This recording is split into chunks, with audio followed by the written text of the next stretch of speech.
So child abuse అంటే యాక్చువల్గా ఏదైనా యాక్షన్ కానీ లేకపోతే ఇన్యాక్షన్ కానీ పిల్లలకి జరిగితే దానివల్ల జరిగే హార్మ్ వచ్చేసి చైల్డ్ అబ్యూస్ అని పిలుస్తారు అనమాట. సో అది బట్టి ఫిజికల్ అబ్యూస్ కానీ లేకపోతే ఎమోషనల్ అబ్యూస్ కానీ లేకపోతే మెంటల్ అబ్యూస్ కానీ వీటన్నిటిని వచ్చేసి అబ్యూస్ కింద కన్సిడర్ చేస్తాం. So types of child abuse.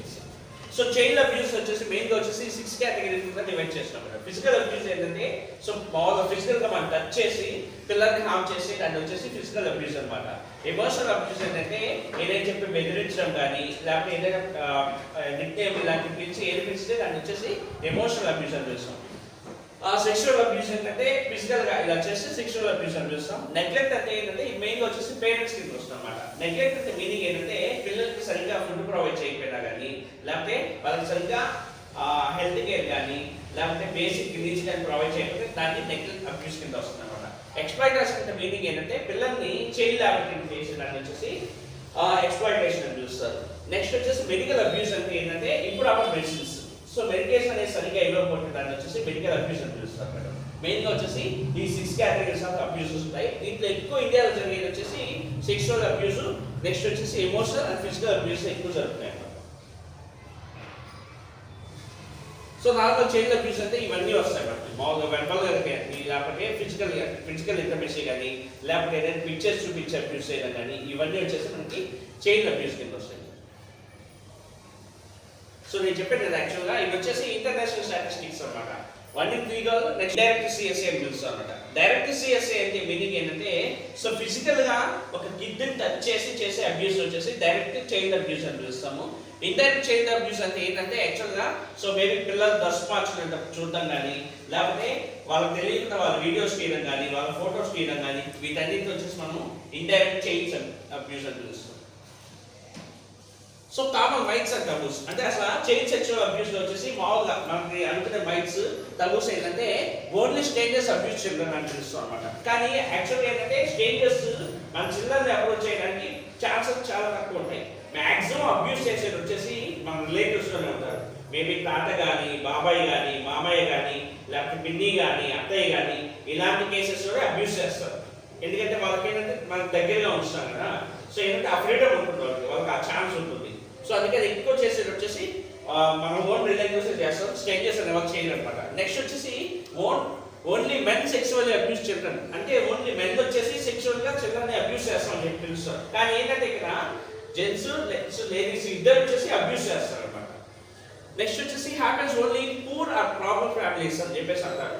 అంటే పూర్లో ఉన్న ఫ్యామిలీస్లో లేకపోతే ప్రాబ్లమాటిక్ ఫ్యామిలీస్లో జరుగుతాయి అంటారు. కానీ ఏంటంటే ఈవెన్ రిచ్ ఫ్యామిలీస్లో కూడా ఈ అబ్యూస్ అనేది జరుగుతుంది. నెక్స్ట్ వచ్చేసి only beautiful children are abused. ఇది యాక్చువల్ కంప్లీట్గా రాంగ్ అనమాట. సో అంటే పిల్లలు ఎవరినైనా కానీ అబ్యూస్ చేసే ఛాన్సెస్ ఉంటాయి. కొంచెం ఇన్నోసెంట్గా కనిపిస్తే వాళ్ళ మీద వచ్చేసి ఎక్కువ అబ్యూస్ అనేది చేయడానికి ఛాన్స్ ఉంటుంది. నెక్స్ట్ వచ్చేసి only girls are abuse sexually. So girls అనేవి అబ్యూస్ అవుతారని చెప్తారు. కానీ యాక్చువల్గా బాయ్స్ గర్ల్స్ ఇద్దరు వచ్చేసి అబ్యూస్ అవుతారు.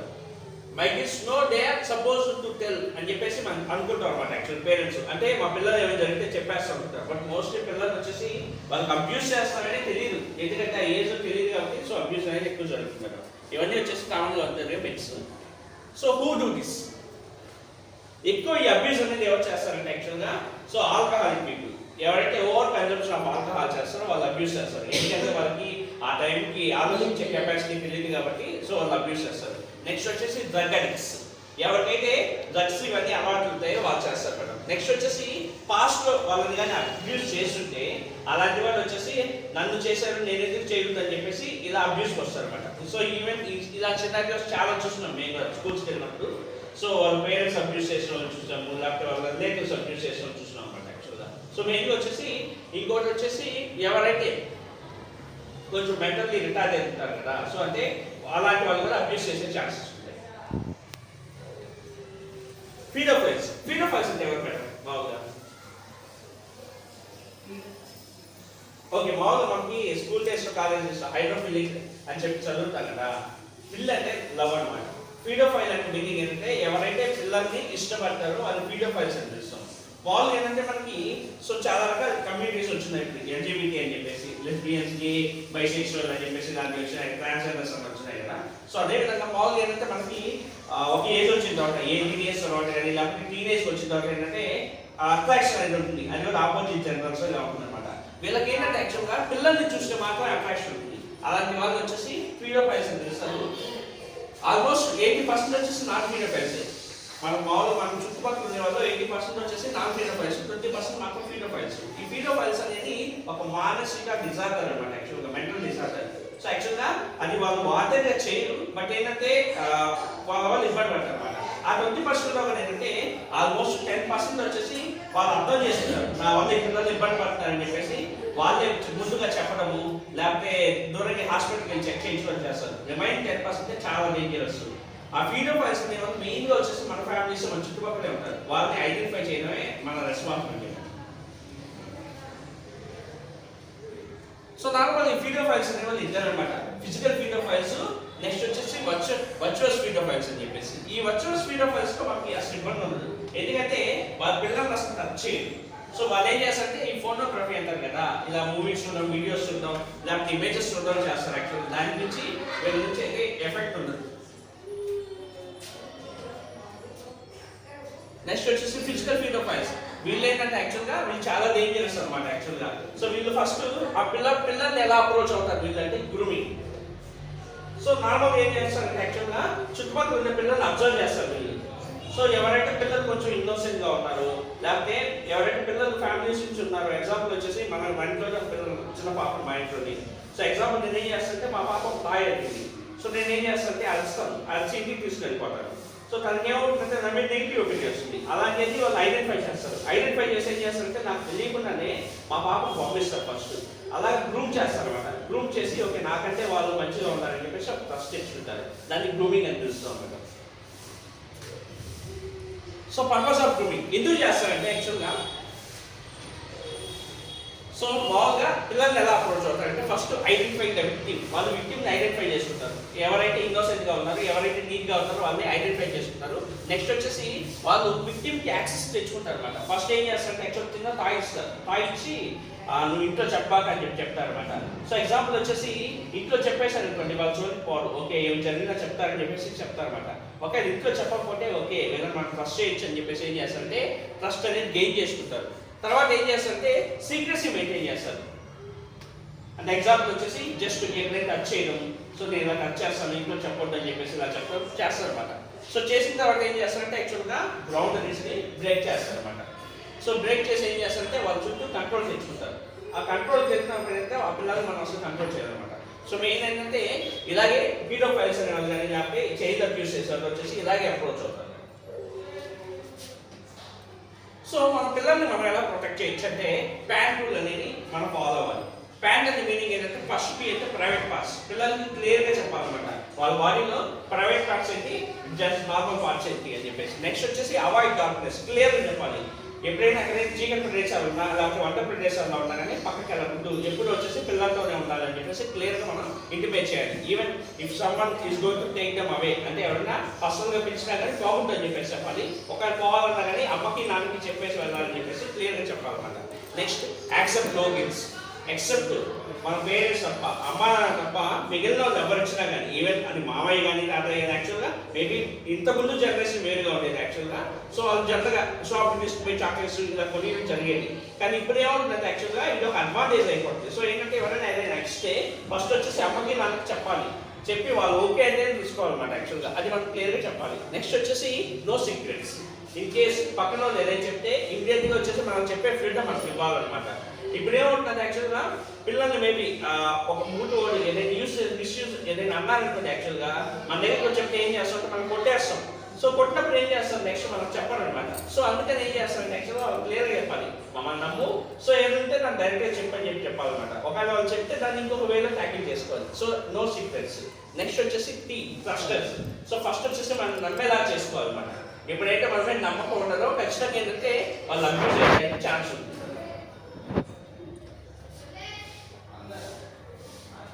సో యాక్చువల్గా ఇవి యాక్చువల్గా నో గో టెల్ అనే పాలసీ ఫాలో అవ్వాలి. చైల్డ్ అబ్యూస్ పిల్లల్ని మనం ప్రొటెక్ట్ చేసుకోవాలి. చేసుకోవాలంటే సో ఎగ్జాంపుల్ వచ్చేసి ఎవరైనా పిల్లల్ని ఎవరైనా టచ్ చేస్తుంటే ఫస్ట్ ఏం చేయాలంటే వాళ్ళు గట్టి వాయిస్లో నో అని గట్టిగా అరవాలి. ఎందుకంటే యాక్చువల్గా ఈ ఫీడోఫైల్స్ కానీ చైల్డ్ అబ్యూస్ చేసే వాళ్ళు ఎవరైతే ఉన్నారో వాళ్ళు భయస్తులు. అంటే మామూలు ఏంటంటే మీకు అందరూ తెలుసు కదా యాక్చువల్గా ఒకసారి నేచర్ వచ్చే లోపల ఏంటంటే మనకి బాడీలో వచ్చేసి ఎమోషన్స్ అన్నీ వస్తాయి యాక్చువల్గా. సో ఎవరైతే ధైర్యం ఉంటారో వాళ్ళు వచ్చేసి సో సేమ్ ఏజ్లో కానీ అలా రిలేషన్షిప్ మెయింటైన్ చేసుకోవడం కానీ ఇలా చేస్తారనమాట. ఎవరైతే భయం ఉంటుందో అలాంటి వాళ్ళు ఏం చేస్తారంటే యాక్చువల్గా ఇన్నోసెంట్ పిల్లల్ని ఎవరైతే వాళ్ళ మీద అబ్యూస్ చేస్తారు. అందుకని ఏంటంటే సో పిల్లలు వాళ్ళు అబ్యూస్ చేయడానికి ట్రై చేసినప్పుడు ఏంటి అంటే యాక్చువల్గా గట్టిగా అరవాలి. ఎప్పుడైతే పిల్లలు అరిచారో ఇమీడియట్గా వచ్చేసి వాళ్ళు వెనక్కి వెళ్ళిపోతారు. పాము బయట చెప్తారు ఇలాంటి ఇష్యూస్ అవుతాయని చెప్పేసి. So no. సో నెక్స్ట్ వచ్చేసి ఇమీడియట్గా సేఫ్ ప్లేస్లో వెళ్ళిపోవాలి గో అండ్ ఇమీడియట్లీ అది వచ్చేసి ఎవరైనా పెద్దవాళ్ళకి చెప్పాలన్నమాట. ఎవరికి చెప్పాలి అంటే మనం మామూలుగా ఈ చైల్డ్ లైన్ వచ్చేసి గైడ్ లైన్స్ ప్రకారం 5 మందికి చెప్పొచ్చు మేడం. ఫస్ట్ వచ్చేసి ద స్ట్రాంగెస్ట్ వన్ మదర్ అమ్మ, తర్వాత వచ్చేసి ఫాదర్, తర్వాత వచ్చేసి ట్రస్ట్ చేయాల్సిన టీచర్స్ మనం చెప్పాలి.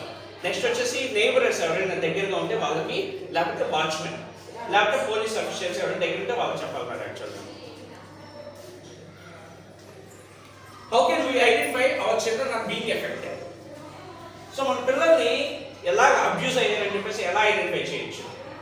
సో ఎందుకంటే మనకు తెలియక సో మన చుట్టుపక్కలే ఉంటారు కాబట్టి యాక్చువల్గా సో కొన్నిసార్లు మనకి అబ్యూస్ అయినప్పుడు తెలియకపోవచ్చు. బట్ ఏంటంటే ఆ సిమ్టమ్స్ మనం ఐడెంటిఫై చేయొచ్చు. ఫస్ట్ వచ్చేసి yeast infection madam. So private పార్ట్స్లో పిల్లలకి 80% ఈస్ట్ ఇన్ఫెక్షన్ రాదు. ఇన్ఫెక్షన్స్ ప్రైవేట్ పార్ట్లో వచ్చింది అంటే మీనింగ్ ఏంటంటే పిల్లలు అబ్యూస్ అయినట్టు. ఒకవేళ మీరు ఎక్కడ ఏదైనా అలా ఐడెంటిఫై చేస్తే చెప్పొచ్చు అనమాట. నెక్స్ట్ వచ్చేసి సెక్సువల్ ట్రాన్స్మిటెడ్ డిసీజెస్, నెక్స్ట్ వచ్చి ప్రెగ్నెన్సీ, ఇది వచ్చేసి మోస్ట్లీ 12 years ఆ పిల్లల నుంచి ఈ ఐడెంటిఫై చేయొచ్చు. నెక్స్ట్ వచ్చేసి డిఫికల్టీ ఇన్ వాకింగ్ ఆ సిట్టింగ్. ఒకవేళ అబ్యూజ్ అయిన పిల్లలు ఏంటంటే సరిగ్గా కూర్చోలేదు, సరిగ్గా నిల్చుకోలేదు, సరిగ్గా కూర్చోలేదు, లేకపోతే వాళ్ళు ఏం చేస్తారంటే అయ్యో నేను తప్పు చేశానని చెప్పేసి వాళ్ళే సెల్ఫీ డిలీట్ చేసుకుంటారు అనమాట. ఏదైనా పెన్ తీసుకొని పుచ్చుకోవడం కానీ, బ్లేడ్ తీసుకోవడం కోసుకోవడం కానీ ఇలాంటివి చేస్తారు. ఇలాంటి ఏదైనా ఉన్నా కానీ యాక్చువల్గా మనకి ఇట్స్ అబ్యూజ్ అయ్యారని చెప్పేసి మనం చెప్పచ్చు. ఇవి వచ్చేసి ఫిజికల్ డ్యామేజెస్. నెక్స్ట్ వచ్చేసి బిహేవియర్ చేంజెస్ వచ్చేస్తాయి పిల్లల్లో.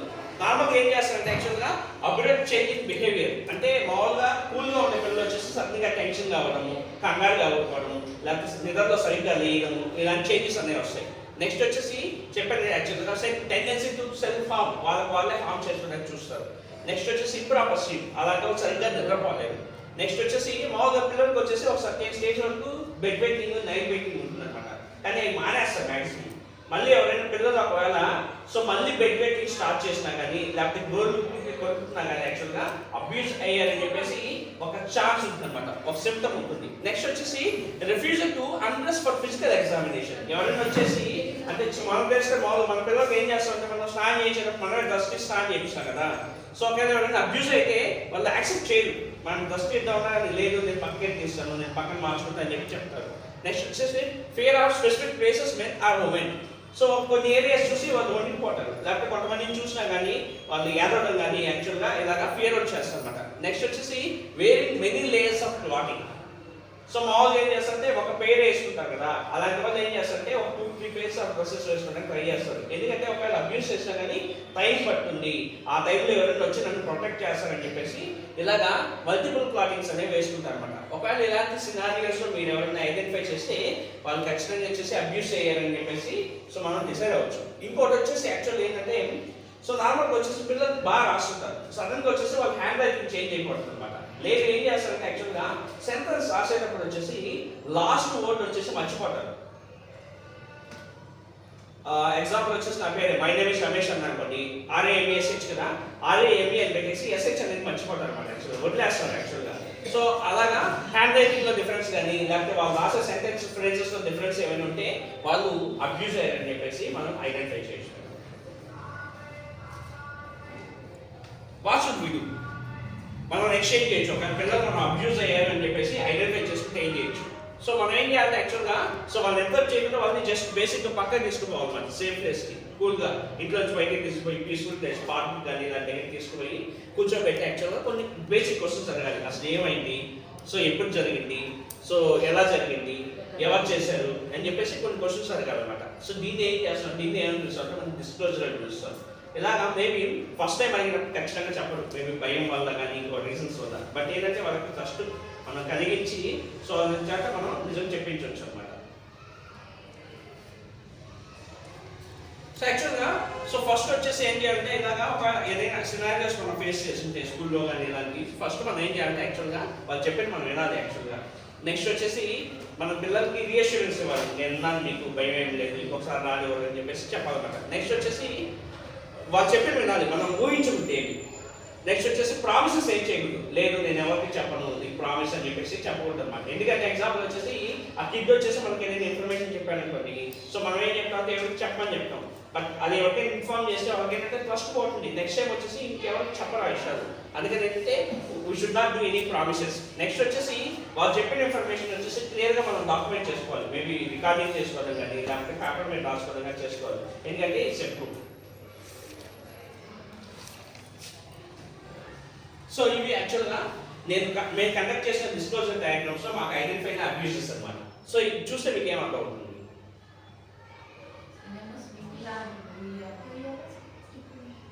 ఓకే, యాక్చువల్గా ఏంటంటే చిన్న పాప అనమాట, యాక్చువల్గా 4th క్లాస్ పాప. సో పక్కింటి అంకుల్ ఉంటారు అనమాట యాక్చువల్గా.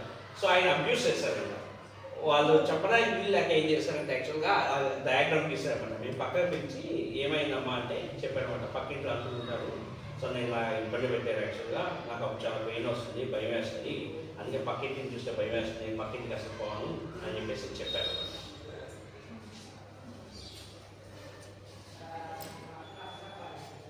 ఇది మేడం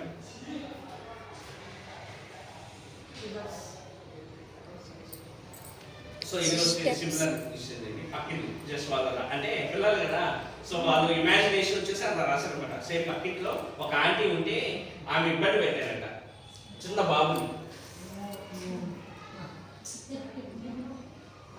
చెప్తే యాక్చువల్గా అబ్బాయి ఏం చెప్పారంటే యాక్చువల్గా నేను వాష్రూమ్ పోయేటప్పుడు నాకు పెయిన్ వచ్చేస్తుంది, చాలా ఇబ్బందిగా ఉంటుంది యాక్చువల్గా, మా అమ్మకి చెప్పాము యాక్చువల్గా, సో మా అమ్మ కొట్టింది అని చెప్పేసి చెప్పారనమాట. సో ఇంక మేము పక్క పిలిచి కూర్చోబెట్టడితే వాళ్ళు చెప్పారు.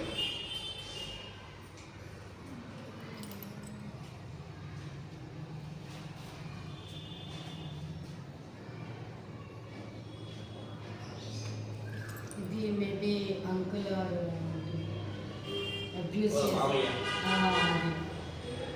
యాక్చువల్గా రోజు మామయ్య పక్కకి తీసుకుపోయి పేరు మీద ఇలా పడుకోబెట్టేసి అబ్యూస్ చేస్తారు యాక్చువల్గా. సో చెప్తే కొట్టాలు చంపేస్తారు అని చెప్పేసి భయపెట్టారు అనమాట. అందుకని చాలా ఎవరికి చెప్పలేదు. సో మేము పక్క పిలిచి ఇంకొక మాటలు చెప్పి అవి చెప్తే మనం డిస్కస్ చేస్తాం.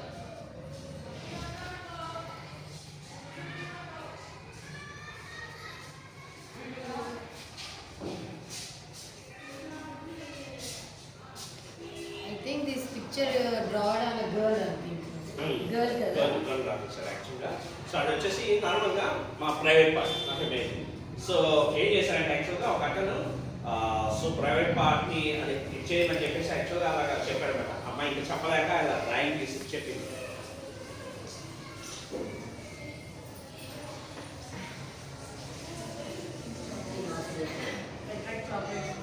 చాక్లెట్స్ ఐస్ క్రీమ్ యాక్చువల్గా అందరికి వచ్చేసి ఐస్ క్రీమ్ అంట. ఇలా డిస్క్లోజర్లో మనకి ఏదైనా ఇష్యూస్ ఐడెంటిఫై చేస్తే మనం చేయాల్సిన ఉంటాయి మేడం యాక్చువల్గా. సో వాళ్ళకి ఫస్ట్ ఇవ్వడము, నెక్స్ట్ వచ్చేసి మనకు 109కి చైల్డ్ లైన్కి కంప్లైంట్ చేయడం. ఎందుకంటే చేయొచ్చు యాక్చువల్గా పిల్లలకి వచ్చేసి సపరేట్ కోర్ట్ ఉంటుంది, మీకు ఐడియా ఉంది కదా. ఇప్పుడు పోక్సో వచ్చింది అన్నమాట, prevention of child sexual offence అని చెప్పేసి. దాంట్లో ఏంటంటే యాక్చువల్గా పిల్లలకి సపరేట్ కోర్ట్ ఉంటుంది. అది ఎలా ఉంటుందో ఒక ప్లే రూమ్ లాగే ఉంటుంది. సో పక్కన వాళ్ళు ఎవరు అలౌ చేయరు అనమాట. ఓన్లీ జడ్జ్ ఎవరైతే అతను జడ్జ్, నెక్స్ట్ వచ్చేసి పిల్లలు ఎవరైతే అబ్యూస్ అయ్యారో వాళ్ళు మాత్రమే ఉంటారు. రూమ్లో జడ్జ్ తీసుకోపోయి యాక్చువల్గా సో ప్లే ఐటమ్స్ అవి పెట్టుకొని యాక్చువల్గా వాళ్ళ దగ్గర ఇన్ఫర్మేషన్ తీసుకొని యాక్షన్ కూడా ఏంటంటే ఫాస్ట్ ఇమీడియట్గా యాక్షన్ తీసుకుంటారు. సో ఇన్ కేసు అంటే మ్యాక్సిమం ఏంటంటే అబ్యూసెస్ చాలా మంది జరుగుతున్నాయి. బట్ ఏంటంటే అవి కొంతమంది ఈవెన్ ఫ్యామిలీ మెంబర్స్ తెలిసినా కానీ ఏంటంటే పొరుగు పోతుంది అవి అని చెప్పేసి వదిలేస్తారు. సో అలా వదిలేయడం వల్ల ఏంటంటే అలాంటి వల్ల ఏంటంటే చాలా మంది పిల్లలు ఇలా ఇబ్బంది పడుతున్నారు అన్నమాట. యాక్చువల్గా ఈవెన్ అంటే మా పాత కొలీగ్ కూడా యాక్చువల్గా ఒక అమ్మాయి ఇలాగే అబ్యూస్ అయ్యింది అనమాట. సో అమ్మాయి ఇప్పటికీ ట్రామా నుంచి రాలేదు, అంటే మ్యారేజ్ చేసుకుంది అంటే అదే చెప్పింది యాక్చువల్గా అమ్మాయికి. సో అలాగే ఏంటంటే ఒక సర్టెన్ ఏజ్కి అబ్యూస్ అయితే ఏంటంటే ఇంకా మ్యారేజ్ మీద కానీ లేకపోతే ఫిజికల్ రిలేషన్షిప్ మీద కానీ లేకపోతే వాళ్ళ మెంటల్ ఎబిలిటీస్ మీద కానీ వీటన్నిటి మీద ఎఫెక్ట్ చేస్తుంది. సో మన యాజ్ ఎ టీచర్స్గా సో మన రెస్పాన్సిబిలిటీ ఏంటంటే యాక్చువల్గా కిడ్స్ని ప్రొటెక్ట్ చేయడమే మేడం. అంటే బేసిక్ ఇవన్నీ ఏంటంటే మనం జనరల్గా చూస్తూ ఉంటాం కదా. మీరు ఏదైనా పిల్లల్ని మైనర్ చేంజెస్ వస్తే వాళ్ళ బిహేవియర్లో మాత్రం మీరు ఐడెంటిఫై చేయండి, వాళ్ళు పక్కన నుంచి అడగండి. ఎందుకంటే మేబీ ఫస్ట్ టైం అడిగినప్పుడు చెప్పకపోవచ్చు, మరి సెకండ్ టైం థర్డ్ టైం వచ్చేసి పక్కన పిలిచి మీరు మాట్లాడితే ఖచ్చితంగా డిస్క్లోజ్ చేస్తారు. సో దానివల్ల ఏంటంటే పక్కన వాళ్ళు ఎఫెక్ట్ అయ్యిందో చూస్తారన్నమాట. ఎందుకంటే ఈ ఫీడోఫైల్స్ అనే వాళ్ళు చాలా డేంజరస్ యాక్చువల్గా. మీరు సెంబి అనే మూవీ చూస్తుంటారు, సెంబి అని చెప్పేసి ఒక తమిళ్ మూవీ చూస్తుంటారు, కోయసాల్ అది ఒక చూడండి యాక్చువల్గా. సో ఈ సేమ్ ఇలాంటి దీని మీద తీస్తారన్నమాట సినిమా. సో మేము ఆల్ ఏంటంటే పిల్లలకి మొన్న సెషన్ పెట్టాం కదా యాక్చువల్గా. ఆ సెషన్ పెట్టిన తర్వాత ఏంటంటే ఈ డిస్క్లోజర్ డయాగ్రామ్స్ అనేవి మేము పిల్లల చేత వేపిస్తాం. బట్ ఏంటంటే టైం తక్కువ ఉందని చెప్పేసి ఇంకా అది హోల్డ్ చేస్తాం madam. So this is about change of news awareness. So ఒకవేళ ఎవరైనా పిల్లలు ఇలా ఉంటే ఏంటంటే మనం వాళ్ళని పక్కన తీసుకొని బాగా మాట్లాడతాము, లేకపోతే వాళ్ళని యాక్టివిటీస్లో ఇన్వాల్వ్ చేస్తే ఏంటంటే వాళ్ళ క్రమాల నుంచి బయటకు వచ్చేస్తారు అనమాట. మెయిన్ ఏంటంటే బాండింగ్ మేడం. మన పేరెంట్స్కి నెక్స్ట్ వచ్చేసి పేరెంట్స్కి అవేర్నెస్ ఇస్తే చాలు మేడం. అంటే ఈవెన్ అంటే మేము చూసిన సినారియోస్ ఏంటంటే సొంత ఫాదర్ అబ్యూస్ చేసిన వాళ్ళు ఉన్నారు, మామయ్య, బాబాయ్, తాతయ్య ఇలాంటివి ఉన్నారు అనమాట యాక్చువల్గా. సో కొంతమంది ఏం చేస్తారంటే ముందుకు వచ్చి వాళ్ళకి పిల్లలే ముఖ్యం అని చెప్పేసి ఏంటంటే ముందుగా రైస్ చేస్తారు కంప్లైంట్స్. సో దానివల్ల ఏంటంటే వాళ్ళు నెక్స్ట్ టైం వాళ్ళు రిపీట్ కాకుండా జరుగుతుంది. కొంతమంది ఏంటంటే జరిగినా కానీ ఏం చేస్తారంటే వాళ్ళు కాముగా ఉంటారు. సో దానివల్ల ఏంటంటే పక్కన ఫ్యామిలీస్లో ఎఫెక్ట్ అయిపోతారు. ఈవెన్ కొంతమంది పిల్లలు చనిపోతున్నారు కూడా సూసైడ్ చేసుకొని ఆ స్ట్రెస్ తట్టుకోలేక. సో మనం చేయాల్సిన ఒకటే లేదు, దాని మించి మనం ఏం లేదు. ఒకవేళ ఇన్ కేసు ఏదైనా అబ్యూస్ జరుగుతుందని మనకి ఎక్కడైనా తెలిస్తే సో దాన్ని మన సైడ్ నుంచి మనం ప్రొటెక్ట్ చేసుకోవాలి. సో మీకు ఏమైనా క్వైరీస్ క్వశ్చన్స్ ఏమైనా ఉన్నాయి మేడం?